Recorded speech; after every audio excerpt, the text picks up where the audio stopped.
Well, let's focus on Anupam Rasayan. The company is in focus as they've signed a definitive agreement for acquisition of 100% equity for around $150 million in US-based Jayhawk Fine Chemicals. To discuss this, what's the way ahead, what are the benefits of this particular deal, Mr. Gopal Agrawal, the CEO of Anupam Rasayan, joins in. Hi, Mr. Agrawal. Good morning. Good to see you, Ben. And thanks a lot for joining in and congratulations on this large deal.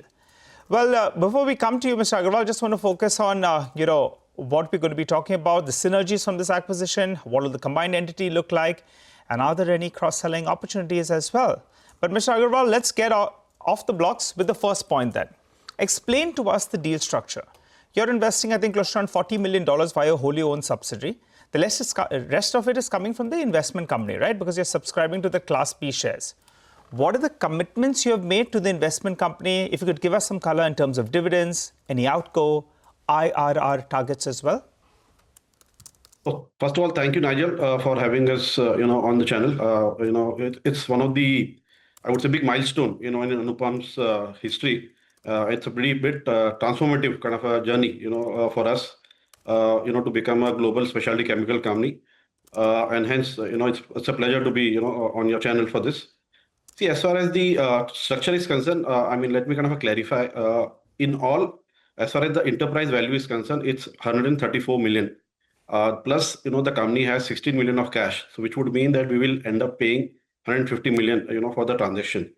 Of this, currently, we have multiple options. One of the options which is under consideration is wherein, the company will look at investing roughly, let's say, 40 million, out of Anupam.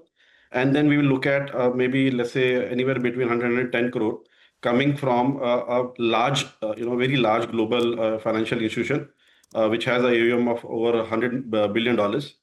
Idea would be that, we use this money, to kind of acquire the company and maybe at appropriate stage, look at some kind of a capital raise or otherwise to kind of fund this back. So this is how we are looking to kind of fund the transaction. This would ensure that we get 100% control over the company because the investment which will come from the global institution would not have any voting rights. So this will allow us 100% control and consolidation of the company. Okay, and the investment company would be? Currently, it's under discussion. As I said, we have multiple options, and this is just one of the offer which has come to us. So maybe at the appropriate time, we will share the details of the same with you, Nigel. Okay, all right. So we'll have to wait by in terms of, how things shape up on that front. Give us a few more details. How much of this funding will be via debt? And I believe you're saying that there will be margin improvement. But the acquired entities' margins actually are relatively low in comparison to what you're doing right now. So give us some color on that front, debt and margin outlook. So as I said, currently, we are looking to raise roughly, as I said, roughly around 40 million. Rest would be through a quasi-equity structure, which will come from the global investor, which we are talking about. As far as the margins are concerned, let me share a bit of a kind of a background, on this. For us, this is something which is clearly a step towards nearshoring, which is one of the key thematic, which most of our customers have been looking for. It allows us basically to access some of the, I would say, niche chemistries, including oxidation, Suzuki, Exo, and others, which currently, Anupam does not have. And, there are certain chemistry which, let's say, are the expertise of Anupam. So that way, it's a big complementary, in terms of chemistry. Similarly, if you look in terms of segment, Anupam has large agro presence, which is roughly around 55-60%. Performance material, which is a big kind of a segment which we have been looking to, let's say, foray into. Currently is only 10 or 12% for us, while as Jayhawk, the entity which we are acquiring, almost 70% of their what we call revenue is from performance material. And this goes into niche segment like aviation, semicon, electricals, which are a very, I would say, kind of a growing segment. As far as the what we call customers are concerned, again, there are some common customers, and we'll also get access to a lot more, I would say, large global customer, which will help us kind of expand both, I would say, cross-selling, as well as, help us probably be a lot more efficient, in terms of getting that synergy benefit, which will allow us to kind of expand the margin, from the current levels. Okay. Gopal, hi, morning. Congratulations, Prashant here.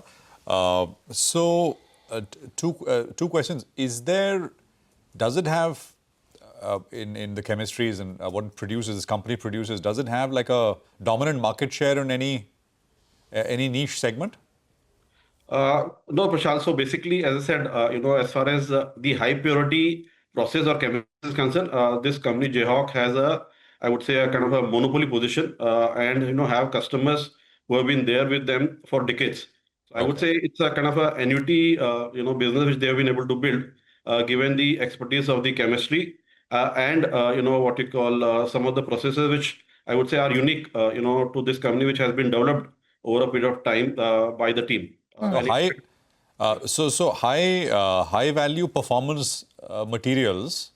I think it's about 12% of your revenues currently, right?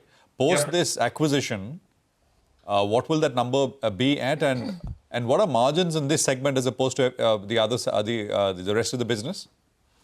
So, to answer the first question, I think post the acquisition, roughly, the combined entity will look like we will have roughly 40-45% coming from agro, almost 35% would be performance material, and a balance would be personal care and pharma for us. As you rightly mentioned, see, performance chemicals is one of the fastest growing segment, and given the end application, which is in aviation and semicon, which is again are a hugely growing sector, the margins are going to expand. And the way we are looking at it is not to be a what you call competitive supplier, but more look at providing a integrated supply chain solutions to our customer, which will help us expand the overall margin. So what we But are talking about is a combination of onshore and nearshore, which will ensure that the margins going forward will only increase. What are Mr. the margins? Agrawal, What are the yeah. margins now, Gopal, on this segment as opposed to the rest of the business? So I would say roughly it's around 20%. But yes, as I said, given the synergy and integration benefit, we do believe, I think we should be able to kind of achieve, or come closer to the margin which Anupam enjoys, which is roughly around, let's say, 25% in the near term. Okay, and over what period? Because that was one of the concerns, that your margins, Anupam, is closer to 28%, and this entity that you're acquiring is closer to, like you said, 19-20%. Over what time period will the blended margins stabilize of the consolidated entity? Over what period will they come up to 25%? I may not be able to kind of tell you the specific, let's say, in terms of the years, but I think it would be, I would say in the near term, because Surabhi, we have plans of kind of expanding our portfolio, at Jayhawk. In fact, just to share with you, the current plant has almost 3 million, what you call square meters of land. Currently, only 20% of that, I would say 15-20% of that is used. And in fact, that has been one of the biggest driver for us as well, because it allows us to expand our product offering, to the customers, from there, and we can really look at expanding, I would say both the product offering as well as services to our customer, which will ensure that, we are able to kind of grow to the margin which currently, let's say, Anupam enjoys much faster than. Sure. And you also mentioned that this performance chemicals is a high growth segment. So again, sustained just growth. I'm now talking top line growth for this segment, which is going to be almost 35% of your operations. What will that be going forward? So, I mean, I'm trying to understand the advantage at the headline, the revenue level for the blended entity. What should be a sustained, revenue growth, which one can expect immediately first year onwards after integration? So as I said, I may not be able to guide you as far as the company is concerned, but if I was to talk about the market, the segment which are aviation, electricals, and semicon are something which are growing at a pace of almost, I would say, anywhere between 20 to 30%.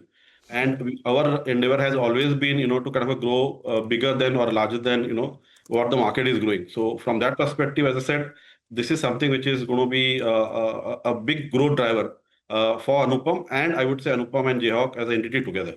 But you'll have to increase debt. Like you mentioned, that the funding is happening, partly by equity and partly by quasi-debt. So while you go for growth and complementary, business verticals, overall, how much will the debt go up by? I'm now talking consolidated debt. Where is it right now for Anupam? And over the course of the next 1 year, say, how much will it go up by? So two things. One, even at Anupam level, Surabhi, currently there is practically no term debt. Number one. Number two, as I said, the entity which we are acquiring, is sitting with a 16 million of cash already, as a part of the deal itself. So yes, in terms of specifics, we will be sitting with the management and, kind of come back with the exact capex plan and all that.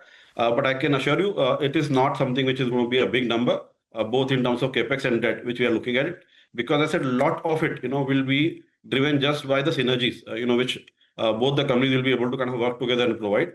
Also, let me add, another driver for us, in this deal was the management.